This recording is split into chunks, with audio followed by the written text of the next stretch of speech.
ഹരേ Krishna, Jaya Shri Radhe Radhe. December 30 ചൊവ്വാഴ്ച വൈകുണ്ഠ ഏകാദശിയാണ്. അന്നത്തെ ദിവസം ചൊവ്വാഴ്ച ആയതുകൊണ്ട് ഭഗവതി മഹാലക്ഷ്മിയുടെ അനുഗ്രഹം കൂടിയാണ് നമുക്ക് ലഭിക്കാൻ പോകുന്നത്. വൈകുണ്ഠ ഏകാദശി പേര് പോലെ തന്നെ വൈകുണ്ഠനാഥനായ ഭഗവാൻ മഹാവിഷ്ണുവിൻ്റെ അനുഗ്രഹം ഭഗവാൻ നമ്മളിലേക്ക് ചൊരിയുന്ന ദിവസമാണ്. വൈകുണ്ഠത്തിലേക്കുള്ള ദ്വാരം തുറക്കുന്ന ദിവസം എന്നാണ് പറയണത്. നമ്മുടെ ജീവിതത്തിലെ സർവ്വ ഐശ്വര്യങ്ങളും ഭഗവാൻ തുറന്നു നൽകുന്ന ദിവസം. നമ്മൾ ഈ 2025 എന്തൊക്കെ തെറ്റുകൾ ചെയ്തു പോയിട്ടുണ്ടോ, എന്തെങ്കിലുമൊക്കെ അപരാധങ്ങൾ ചെയ്തിട്ടുണ്ടെങ്കിൽ, എന്തെങ്കിലുമൊക്കെ നെഗറ്റീവ്സ് നമ്മളുടെ ജീവിതത്തിൽ ഉണ്ടെങ്കിൽ അതിനെല്ലാം കഴുകിക്കളയാൻ പറ്റിയ പുണ്യ ദിവസമാണ്.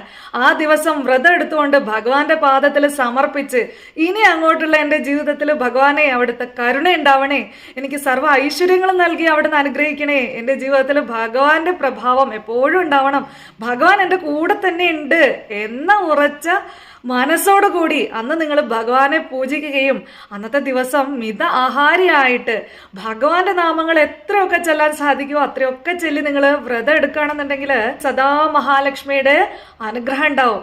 അവരിലാണ് മഹാലക്ഷ്മി കുടികൊള്ളുന്നത്.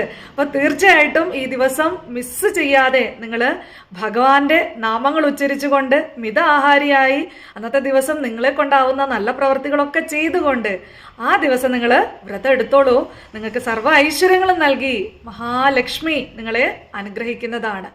ഇനി പലർക്കും സംശയമുണ്ട്, ചൊവ്വാഴ്ചയാണോ ബുധനാഴ്ചയാണോ ഏകാദശി എന്നുള്ളത്, അതായത് 30-നാണോ 31-നാണോ എന്നുള്ളത്. 30-നാണ് ഏകാദശി വ്രതം എടുക്കേണ്ടുന്നത്. 30-ാം തീയതി രാവിലെ 7:50 ഏകാദശി തിഥി ആരംഭിച്ച് 31-ാം തീയതി രാവിലെ 5 മണിക്ക് തിഥി കഴിയും. അപ്പോൾ പിന്നെ അതിനുശേഷം വ്രതം എടുത്തിട്ട് കാര്യമില്ല. അപ്പോൾ നിങ്ങൾ 30-ാം തീയതി ചൊവ്വാഴ്ച വ്രതം എടുക്കുന്നതാണ് ഉത്തമം. അന്നാണ് തിരുപ്പതിയിൽ പോലും ഭഗവാന്റെ വിശേഷ പൂജകളും ഏകാദശിയുടെ പ്രത്യേക പ്രാർത്ഥനകളും ഒക്കെ അന്നത്തെ ദിവസമാണ്.